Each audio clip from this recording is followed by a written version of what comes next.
by the time we really come into the evening, we all want to go home. So does all of us. That's why we feel as a crowd. But let me also want to tell you that,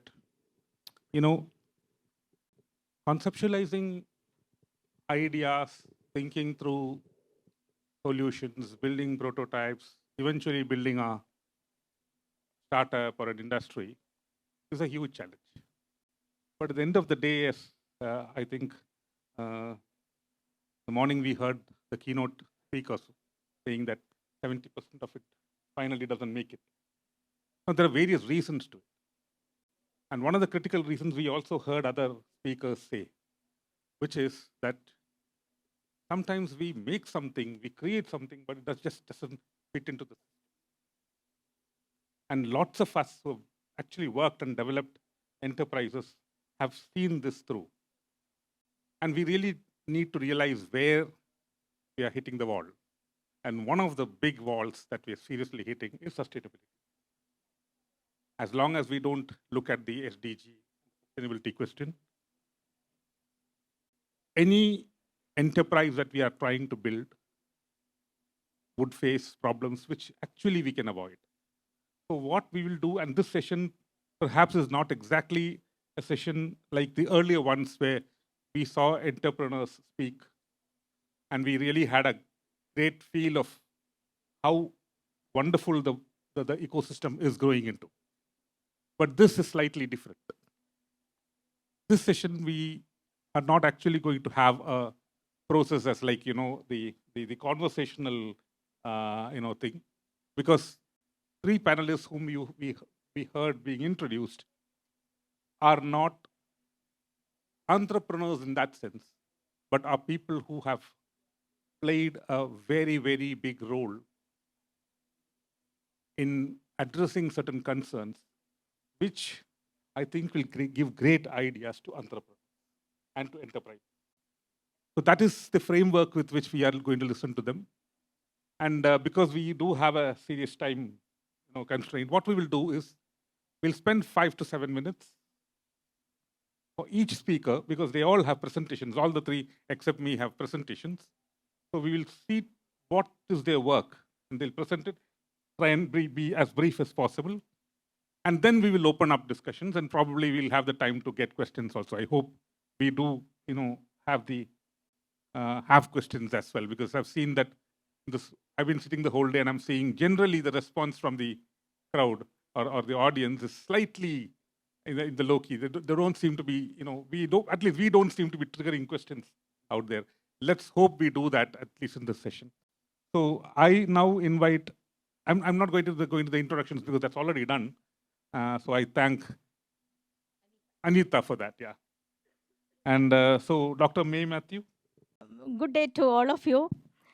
And I'm very happy to be the part of this Kerala Innovation Festival. And this is a right opportunity to place some ideas which is beneficial for the city, for the state, as well as for the country. And I'm taking a very real, serious dedication after my retirement. And even before retirement, this is 22 decades of my hard work. And in between, after 10 years, I got my PhD from School of Management Studies. And I worked in GCDA. GCDA also contributed to me in the practical ways, because practical problems I could understand from GCDA. And theoretically, I was aided by Cochin University of Science and Technology. And I have to finish my 20 years of thought process within 7 or 8 minutes. And we are living in an overshooting earth, because till 60s, our ecological footprint, comparing the ecological footprint, that means the total consumption, total load on the earth, it was well below the biological capacity of the earth. That is the estimates, world estimates, records are published. And from 1960s onwards, our ecological footprint is exceeding the biological capacity of the earth, so that there will be an ecological overshoot. Ecological overshoot happening, and nowadays cities has to come to such a stage that we have started getting a lot of harbingers like COVID-19, floods, then disasters, things like that. So everybody in the world knew that climate change is a reality, and everybody thinks that our linear form of economy is to be converted to circular economy, and for which we have to have some management systems. So I was seriously thinking about it, and I have formulated some theories which are useful for the world, and I'm coming out with solutions. It is not an over-the-counter tablet or anything, but it is a management system which needs a lot of time and energy and dedication. And the theories which I have introduced is E and CC theories, and which is comparing human development of UNDP. Human development of UNDP considered 4 aspects, that is health, education, income, and inclusivity. All these 4 aspects are compared with biological capacity of the earth on one side and ecological footprint of the humanity on the other side. And taking these 2 things, HD by EFP, I have formulated environmental efficiency theory, and BC by EFP, it is carrying capacities theory. Yeah, when the earth is happy, when the ecological footprint is less, while the human and the whole maximum ecological footprint is rooted towards human welfare and human development, then earth will be happy. Now earth is in a sad stage. Environmental efficiency and carrying capacity are like 2 sides of a coin. One is there, other will also be there. E is less, CC will also be less. E is more, CC will be more, because we have only one earth, and how efficiently we are living, it depends on our carrying capacity also, because our ecosystems will be protected. It's like 2 sides of a coin. It has got application because global data from the published global data of UNDP as well as global footprint network, I could take all the global data and for the country's data, and coming down, if we are making such calculations, we can evolve environmental efficiency and carrying capacities for the state and cities. And it has got a lot of applications from global level to local level. And comparing with the SDGs, what I found is that we have got 17 SDGs.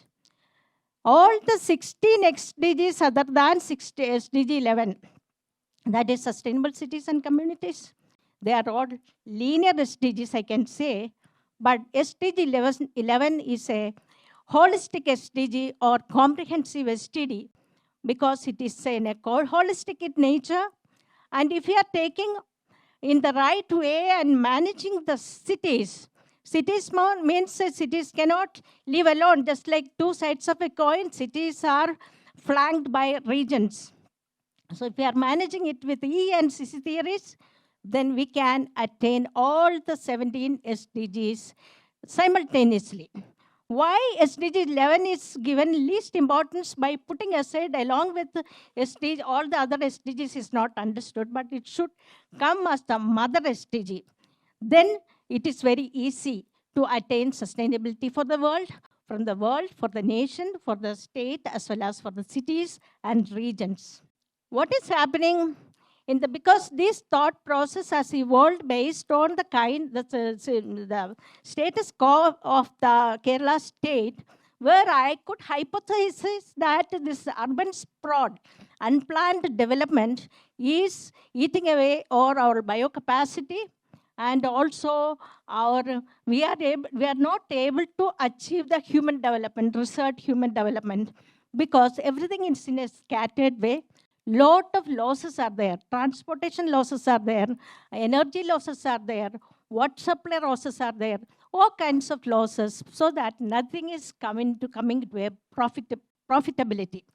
So based on this hypothesis only, I have formulated researching back, I have to support this theory, this hypothesis, so that I was going around the sustainability literature and research across the world, and I could find out all these things.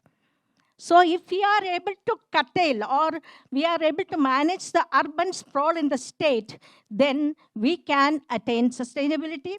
we can attain a lot of things at the city level, including the job opportunities, because losses are less. Everything is in a planned way, losses will be less. At the same time, our ecosystems will be protected, which gives providing facilities, providing and also regulating and also supporting services they are giving.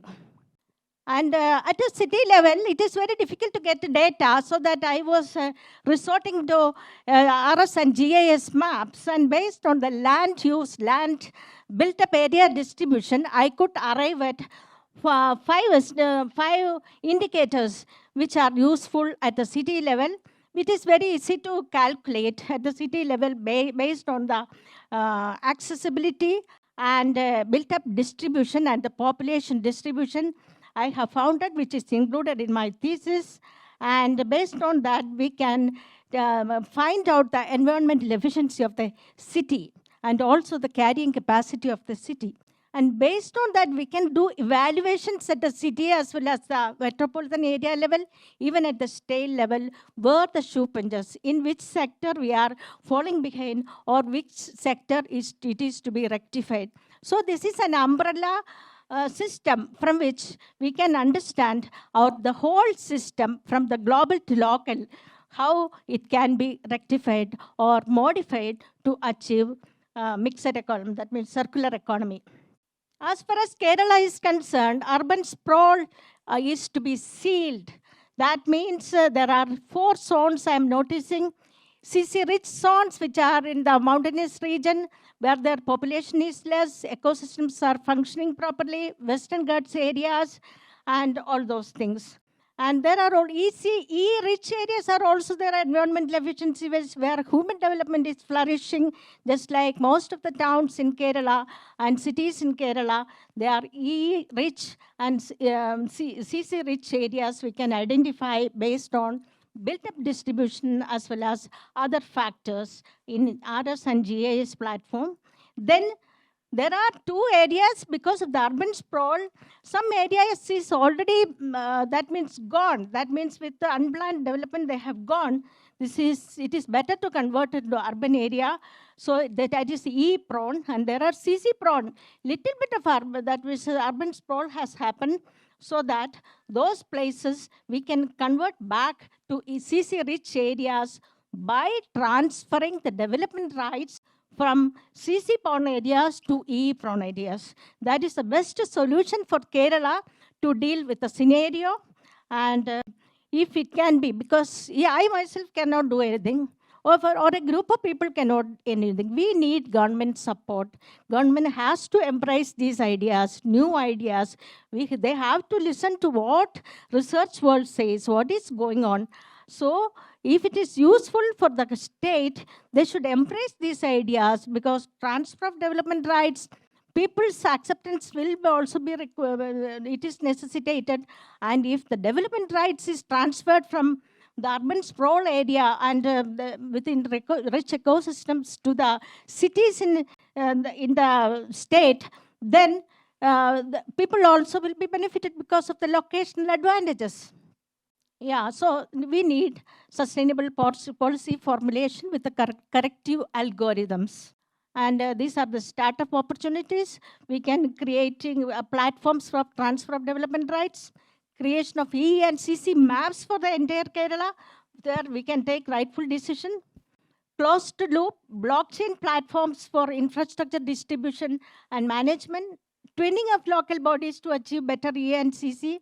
Sustainable city E and CC management systems to evaluate the progress of the state, whether what is the progress, whether it is going in the upwards or downwards, and creation of metropolitan and metropolitan area strategic plans to enable better E and CC, because metropolitan areas are required rather than a state. Dealing with a complete state, we need metropolitan areas. Kerala has got 7 metropolitan areas, and if they are demarcating with the metropolitan regions, which is urban plus rural, then these kind of transfer of development rights and ecosystem integration and drainage basin conservation, all these things are possible. We need a metropolitan planning authority also to look after all these things in a most scientific way. So that's all. I think you were just trying to give a urban planning scenario and potential ways of modeling it to build sustainability. And that's the framework with which I think is spoken. I'll now invite Dr. Sudhir Padikkal, whose work, yeah, it'll be there, I think it'll come, whose work is largely on integrated water resource management and its infrastructure. Good evening.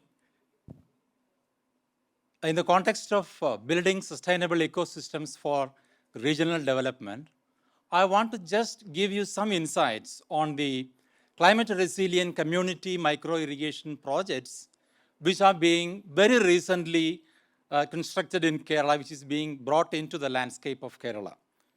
As we all know that the sustainability of any infrastructure system, especially the irrigation infrastructure system, depends upon several factors. Now, before I give you an insight about the climate resilient irrigation, community micro irrigation projects that we are implementing right now, I just want to give you the background of the evolution of this particular scheme, because there are a lot of opportunities hidden in this. Now in Kerala, actually, we have been working on the irrigation development for quite some time. But actually, when we look at the figures, we have some 22 lakh hectares of sown area in Kerala, totally. Out of that, the formal irrigation facility has been extended to only something like 4 lakh hectares. That is the current status where we are standing now. That means only about some 20% of the net sown area is being irrigated. Now, in that context only, we actually thought about how to build this gap, how to bridge this gap. What are the innovative possibilities that we need to think about? Because in Kerala, as you all know, now it is very difficult to build very large dams and again build the large canal network system. So as a solution to that, we thought about it. Of course, it is not a new idea that Kerala has just developed. It is there all over the world because even in the context of climate change, people are changing to micro irrigation to a large extent. The same thing, what we are doing is we are taking it up as community micro irrigation projects.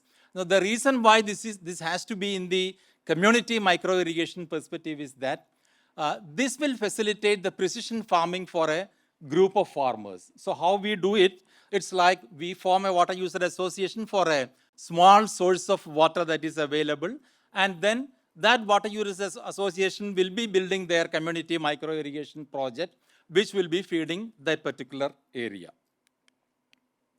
And the factors that we have taken into account is, number one, it should be water efficient technologies, like implementing technologies like drip irrigation, micro sprinklers, and other precision irrigation methods to minimize the water wastage. As it was told by Dr. Abhilash and all in the previous session, integration of this climate data and forecasting into this irrigation network, that is this community micro irrigation network, which will facilitate informed decision making, is another factor that we have taken into. Again, not just depending upon the surface water, depend upon surface water as well as groundwater in a balanced manner. And that way, conjunctive water management is being built into the community micro irrigation system. Now, actually, what are the advantages? This I have already told, like this is climate resilient. If you think about the losses that happened to the irrigation network in the 2018 floods, it was tremendous. That is why in the Rebuild Kerala initiative, again, a lot of money has to be pumped into, again, building the irrigation network. Now, this is climate resilient as such because there is no large structure or anything in that. It makes a judicial use of the natural resources. Also, the equity is built into it. When you compare with the conventional, traditional irrigation system, if you look at a canal, there will be a lot of inequality between the head user and as well as the tail end user. This is not happening in the case of this community micro irrigation system. Also, the global micro irrigation sector trends, as I have shown, there is a global market of something like $14,775.33 million approximately. This is growing very fast. And the advantage is that you can irrigate that particular area with 50% of the water that is required for the conventional flood irrigation system. Second thing, you can combine the precision farming method, including the fertigation and automation into the community micro irrigation system. So as it is being told by the central government, these two ideas, Har Khet Ko Pani and per drop more crop, that is being combined into this.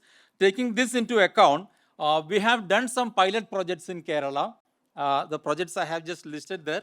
We started with one project in Karadipara, that is in Chittoor, in the drought hit area of Palakkad district. And that was the first community micro irrigation project for long duration standing crops in India. That was successfully completed. And then we took up a few more projects. Now, government has announced a scheme called KM Money Community Micro Irrigation Project, which is planning to spread throughout the state. We have already launched some of the projects in this. And the opportunities that I want to share with you today is like, there are a lot of startup opportunities, lot of project opportunities, lot of research opportunities in this. Maybe we can discuss that later in the question and answer session, like that I am just leaving. So the point that I wanted to make is community micro irrigation is one area that is being built into Kerala's landscape, taking into account of agricultural productivity, food security, as well as water saving. Okay, and this is some of the real-time projects that I have done here.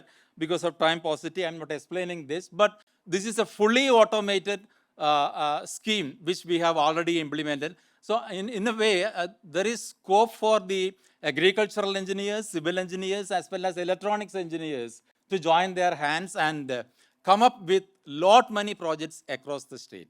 That's what I wanted to share with you. Maybe we can discuss in the later stage about the other opportunities. Thank you.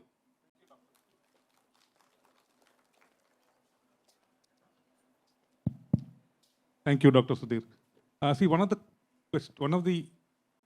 things that Dr. Sudhir said at the same time he's worked in that sense is, see, after 2018 floods, suddenly Kerala, we all remember, most of us remember 2018 floods.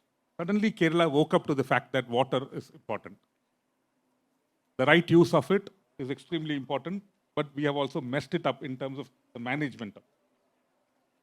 In fact, as soon as the floods were over and half the state was underwater and all that, and we all remember the big rescue operations that many of us were involved in, after that, the post-disaster needs assessment report of the World Bank and the EU, they came up with a few very strong recommendations.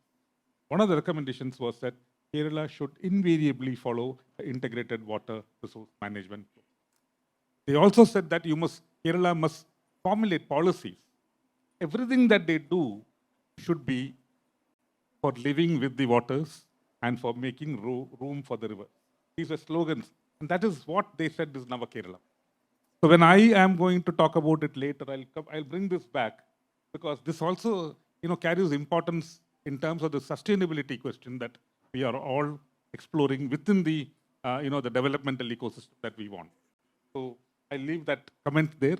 I'll now invite Suresh Krishna. He's a co-founder and MD and CEO of Yunus Social Business Fund. And so he is going to take it onto a completely different angle. But yeah, on how to support this whole process, sustainable development goals. Yes. Hi, good evening, everyone. And it's been a long day, I know, but it was a very enlightening day for me because I came early and I had the opportunity to listen to a host of speakers. Actually, standing here now, I feel what is that I'm going to add additional value from what is being already spoken about since morning. You might have heard, many of you at least, have heard how a lot of startups have started, a lot of women entrepreneurs have taken something local to very global levels. A lot of people have been trying to see how we can solve many other problems. So I think the topic which I was given, because I've been working in that space for quite some time, is how do we build sustainable ecosystems. I want to slightly take a one step back and reflect on what we have been doing and how what our learnings have been and how people have been looking at building sustainable ecosystems across various regions. There are some examples from here, Kerala, and there are some examples I've used from people who have done it in elsewhere in the country or elsewhere outside the country. The reason I want to take that is we've been talking about sustainable ecosystem. When we say sustainability, what is that question what we are talking about? Whose sustainability what are we talking about? Who needs to be sustainable? Where it needs to be sustainable? I think the earlier, madam actually earlier, Linda, I think she spoke about sustainable development goals. So I don't need to talk to you again about that. But if you look at why the Sustainable Development Goals was formulated, is I think the world over, all the thinkers, all the great visionaries thought about these are things which we need to be addressing so that we as humanity and the whole ecosystem will live in, will be sustainable in its journey into the future. So that's where it all started off. So what is that we all have been doing? I think there are a lot of people here who have tried to give many who are trying to solve some of them in their own areas. So let me dig into what we do and how we are looking at it from that. I think I'm the only one different person here from the morning at least who have been supporting these all these enterprises by actually giving them financial resources so that they can continue to do the work. So I'm sure we already talked about sustainable development goals. I feel startups are the ones which are more appropriately positioned to challenge the status quo and actually solve the current problems of humanity, what we have. There's a lot of opportunities out there, and we are well positioned. Unlike the previous generations, where they were all struggling to probably survive themselves. If you look at even in India, even today, many other times, if you look at our GDP, we are the fourth largest GDP, but if you look at per capita, we are somewhere down line. That means as a country, we are still trying to survive. Most of us are still trying to get our 3 square meals a day and have a life of ourselves. So here is where the opportunity is. That we have succeeded in building a lot of technologies as humanity. We have built a lot of things in the last 1.5 decade. I think I come from the generation we have seen where from nothing we were struggling to even buy one scooter, or I had to wait for 15 years to get a telephone connection to home. Today I run around with a smart supercomputer in my pocket. That's the journey which we have seen. But at least this new generation has already started off with that supercomputer in their pockets. So you have a lot more advantages and a lot more ability to address these sustainability issues. So Sustainable Development Goals, as we talked about, has as an opportunity, and you're all poised well to actually address that because of many reasons. One is, before getting there, as the current ecosystem or current businesses, if you look at, they were all, in my generation, was built to look at how do we generate more wealth and generate wealth for a certain group of people. With that idea, this whole system did do a lot of innovations and then brought us to the world what we are today. But we have also done a lot of damage to our ecosystem in this whole process. We've done a lot of things good, and we have created some challenges for the future generations. So how do we address those things? That is where we feel we need to look at building businesses differently. So we feel businesses have done wonderful job in the last few decades, or maybe close to a century. But now those businesses need to change. How do we change that? So we feel the businesses need to become more social in nature. So social businesses is the way to actually start looking at sustainable regional and the global development. So what we define it as, social businesses are engines of a business to drive social and environmental change. Suresh, sir. 1 minute? Oh, perfect. That's even better. So in terms of social businesses, we can address poverty, we can address unemployment and the climate issues. So if we change the way we do businesses, we'll be able to address that. So I'm sure you have the opportunity to recognize, develop, and utilize, build technologies, utilize technology to actually address a lot of these challenges. Because today you have the world in your hands. So I want to just give you a couple of glimpses of what the world is doing and then probably move on. This is one company right here in Kerala, which is a social enterprise, which is solving your waste problem in area. I'm sure you can read it up if you want later. This is something which they are addressing a social problem as well as creating employment for those people who are left out. Similarly, this is another company in outskirts of Bangalore, which has actually looked at how do we do sustainable dairy and also have a consumer connect from the farmers to the consumer connect. So this is another company from Bangalore which is looking at waste to energy, so which is actually cleaning up the city at the same time giving you energy. So this is another company in Kenya which is looking at how do we dispose of electronic waste. But the unique thing here is they are looking at disabled people to be actually working here so that an employment is created at the same time solving another problem.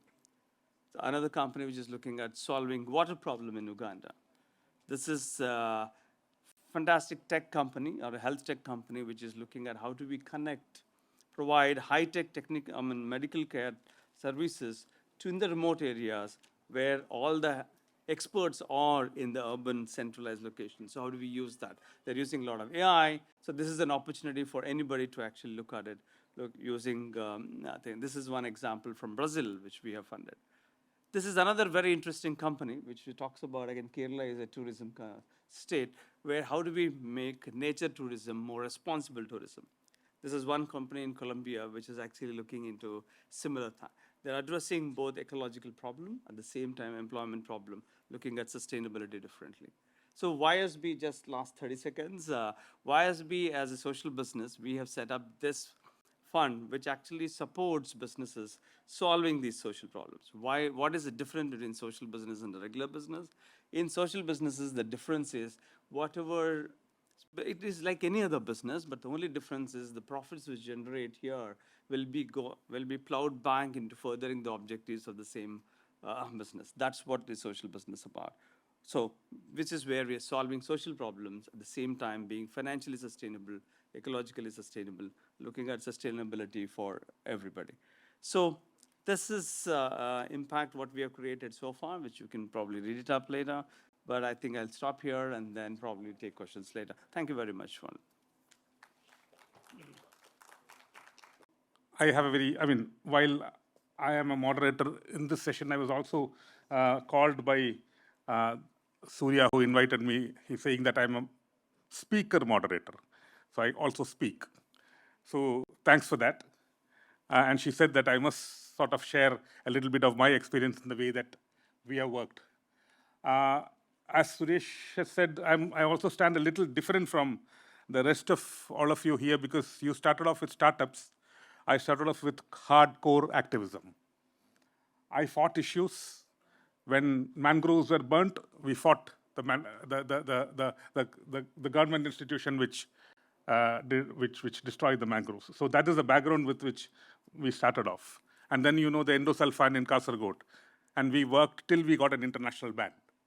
And then we know the Mavur Gwalior rayons and this huge pollution, 2 villages completely, almost every house with 2 cancer patients. We had a problem, we stopped it, we fought it.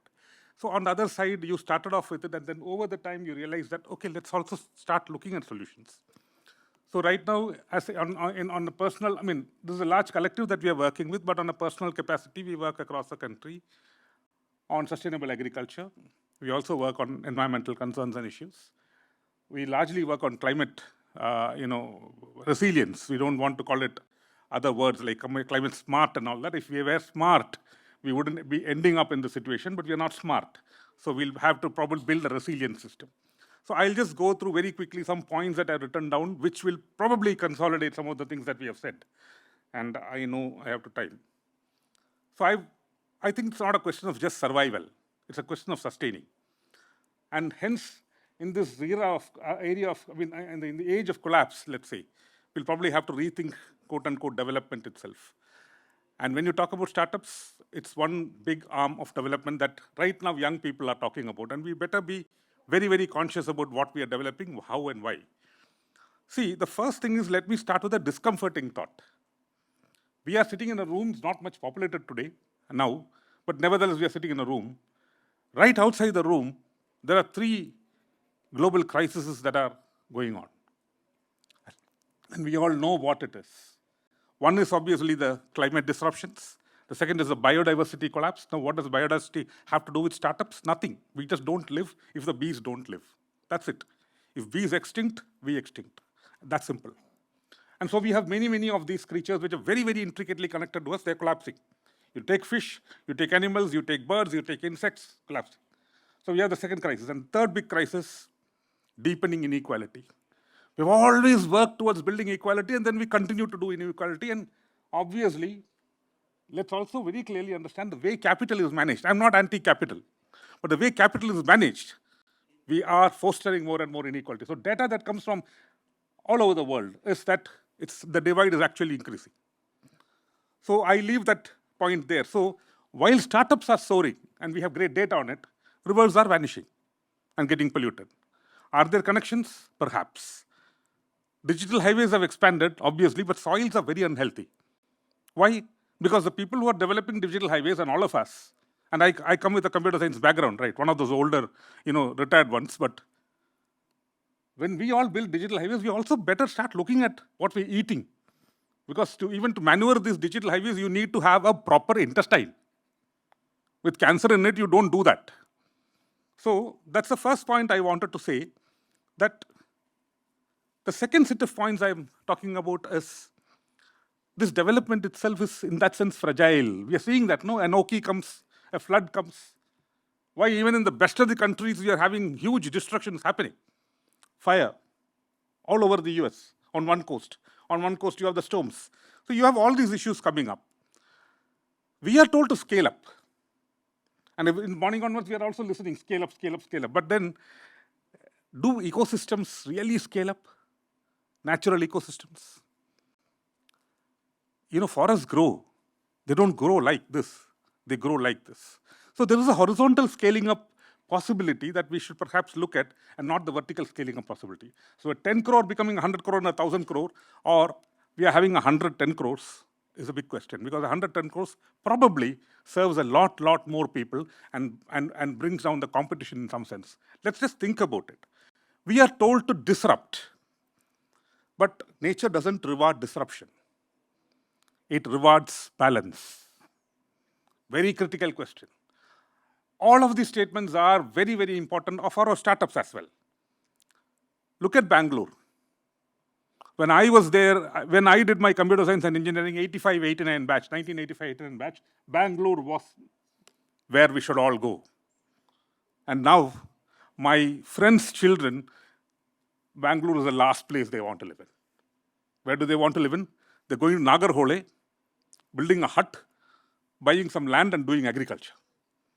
They want to live near the forest. They want to see the elephants every day.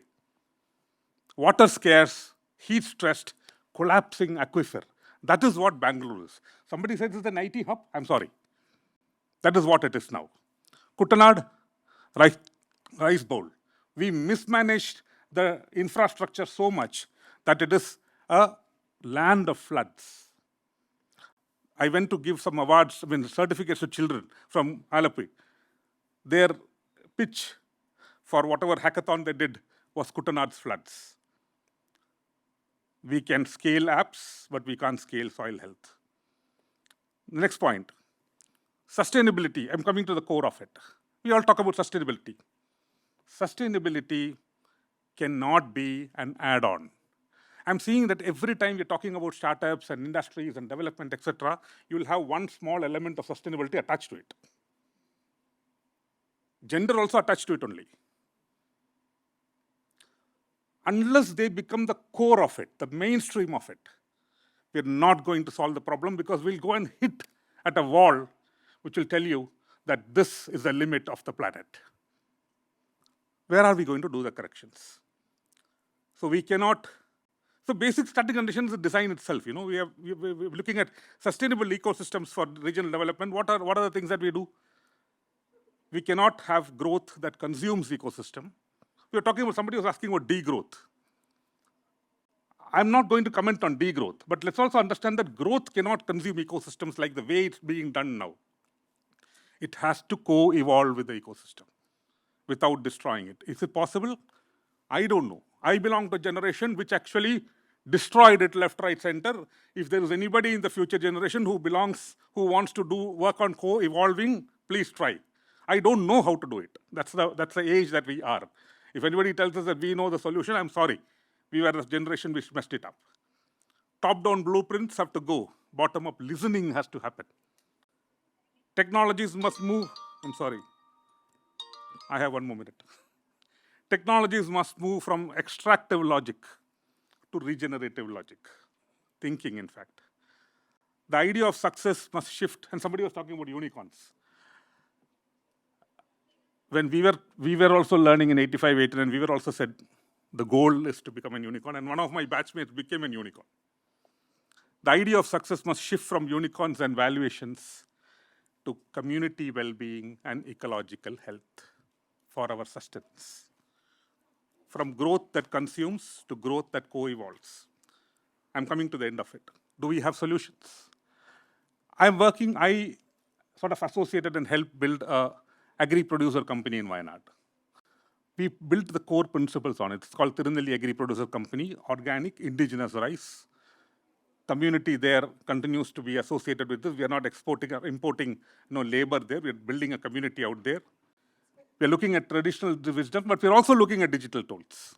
Because we had a weather crisis. And the only way to solve the weather crisis was to know whether tomorrow we are going to have a rain. And we worked with Dr. Abhilash, and he provided us with the technology.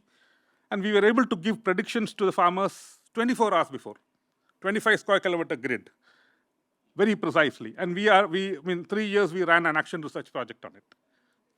So obviously, digital solutions are needed, but where exactly, how, and for what? We ourselves have run a process in Kerala for agriculture called the Climate Resilience and Energy Efficiency in Agriculture. It has about 12 flagships that we have suggested, which builds in this whole process that we are all trying to say. Globally, and Equinoct, what Jayaraman was talking about, I do not know whether he's still here. His organization is building a wonderful work right here in Cochin, something that we should all be looking at, and they are a startup. Globally, we are seeing movements like, I do not know whether you have heard about these words, but it would be good if you can look at it. DoveNet economy. It's a book written by Kate Raworth, worth looking at. Circular economic models, degrowth, agroecology, just transitions. Innovation and sustainability are not enemies, they're allies. We consider them like that and operate, we go ahead. Solutions exist, but we must scale what sustains. 4 provocative pathways that I'm just going to put. 1, let's re-embed innovation in this place itself. I am appalled. I always have, such shock when people come and say, Trivandrum, the best way to develop Trivandrum is to make it into Barcelona. And then Kochi, some other country. And then some other political color will come and say that, no, best thing is to become Varanasi. I would love to see a Kochi which regenerates its backwaters while innovating on its mobility. That itself is a 100 startup question. But the first thing that you have to do is throw away all those entrenched people who are going to tell us that the solution is not that, we will solve it. They will not solve it. Go back to the solutions. 2, valuing traditional systems and community intelligence. Stop assuming that innovation flows from the lab. It also grows in fields, forests, fisher folk conversations, etc. 3rd, shifts from, this is what I said, provocative. I know most of you also believe in it. Shift from efficiency to resilience. I have a serious problem when we are talking about efficiency. The more efficient we are, the more we are going to end up in a hospital at the age of 40. You build resilience, you will live for 70, and you will have 10 startups sustainably run. And the last point, in fact, resilience should be made the true measure of sustainability in some sense. And lastly, let's communities and youth work with nature to co-evolve and co-create the future. Regional development does not mean a backward development, it means a rooted development.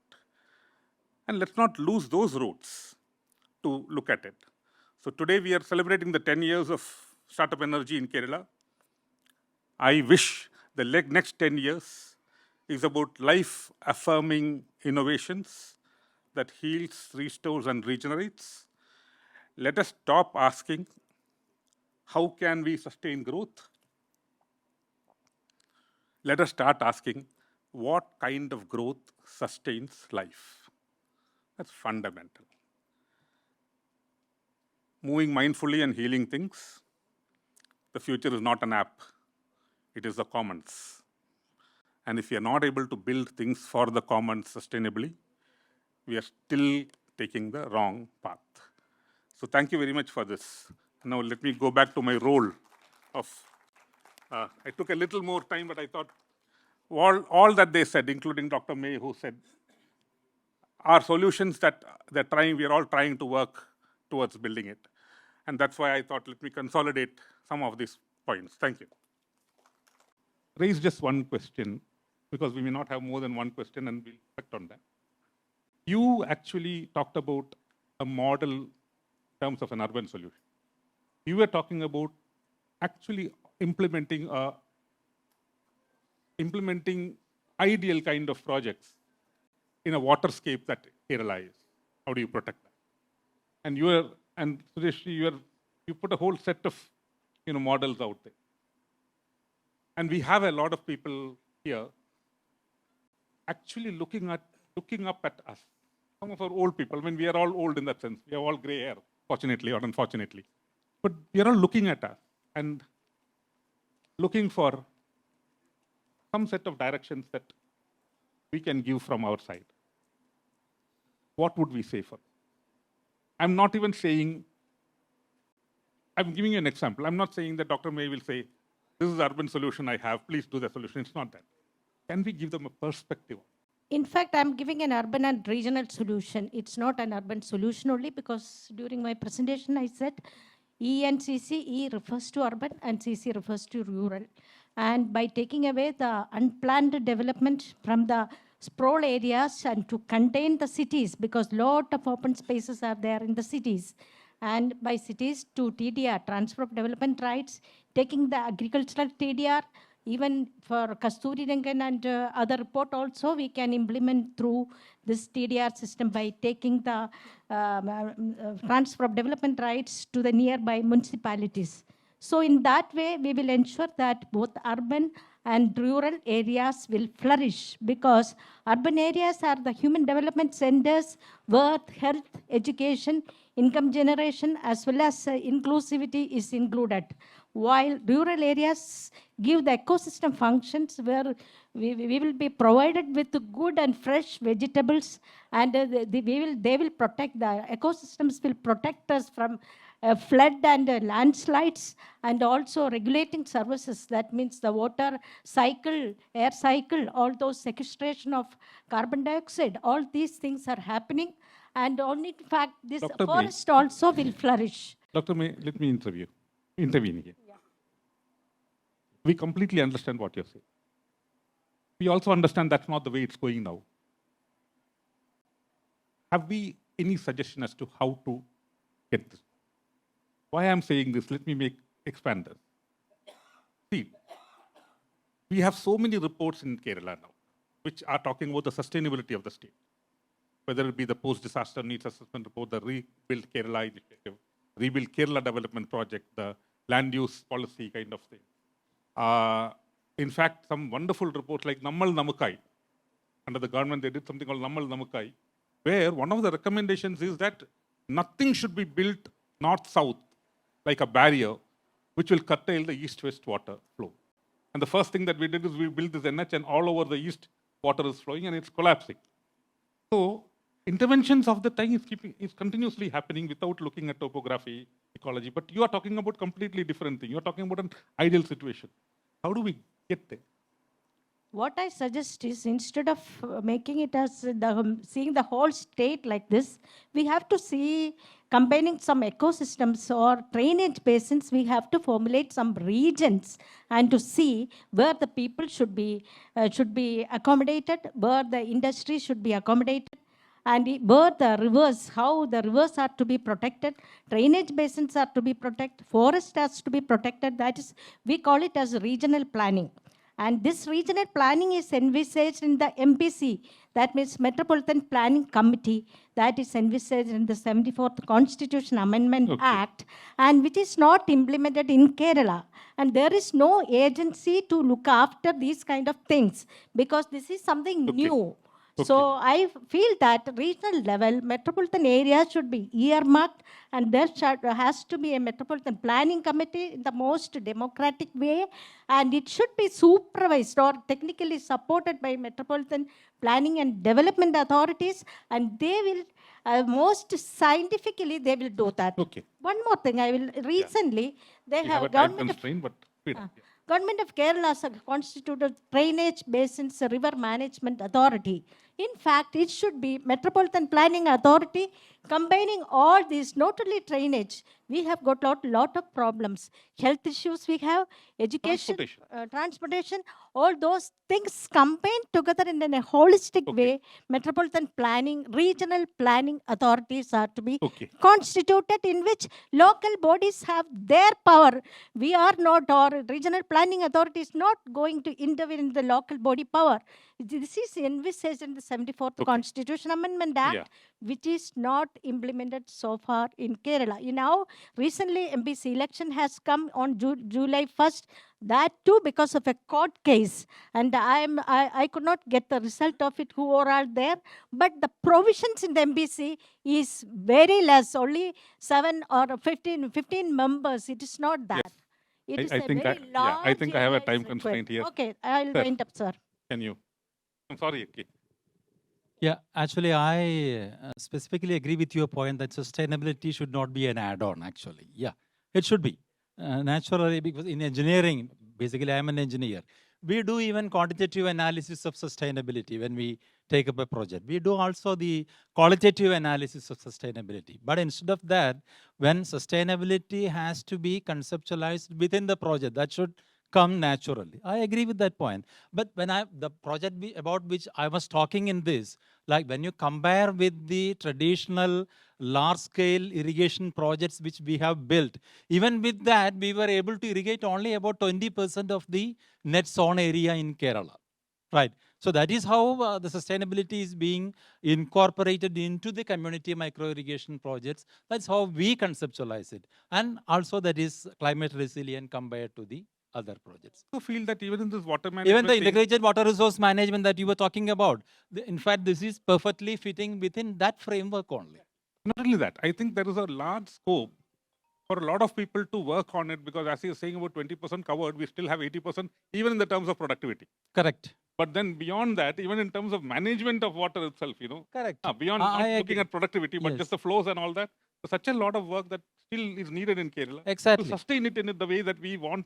It's seen. Yes, yes. And even this integrated water resource management paradigm, which government of Kerala is now planning to implement. As Dr. May said, this River Basin Conservation Management Authority, I was a member of the drafting committee of that particular framework. Yes, we look forward very positively towards that, because at the basin level, at the river basin scale, if you incorporate all these things, that is going to make, that is how even the best water-rich countries like Australia, they have done that perfectly. That's what we are looking forward. Briefly. I would say, I think as a directional thing, what we should all do is we should start questioning the status quo. We should all start questioning what we are doing. Is it right? Is it future sustainable? fundamentally, you can say that whatever systems, processes, structures we have built in the past has resulted in the current situation what we are in. Good, bad, I'm not questioning it, but it has resulted in this, which has certain problems, has created some problems and challenges. So if you're going to use the same systems, same processes, and same structures, it will deliver the same result. So the key question here is, all the youngsters need to look at is, this is what we all have created. So can we question all those things, change those things so that new results, new intended results will be achieved? That is what I would say. Thank you very much. This is, unfortunately, we have a time constraint, but I think whatever message collectively we have been able to deliver, I think we have been able to deliver. And I'm sure that we sort of understood what we're trying to drive at. The oldies here are trying to drive it. So, I mean, it's a joke that sometimes, people come and ask us, help us think through something. And I'll say, wrong person. We thanked through and brought the whole world to this position. Don't even ask us. Think through yourself, because the world is different. Your world is different. Our world is different. We may be able to give broad perspectives, but thinking through needs to come from the young people here and the communities. So thank you very much, all the panelists, for, squeezing time and doing whatever we could do in this session. And thank you very much for all of you, the residual people sitting here, the full hall in the morning. We have about 15-20% sitting here, but thanks for that. Thank you.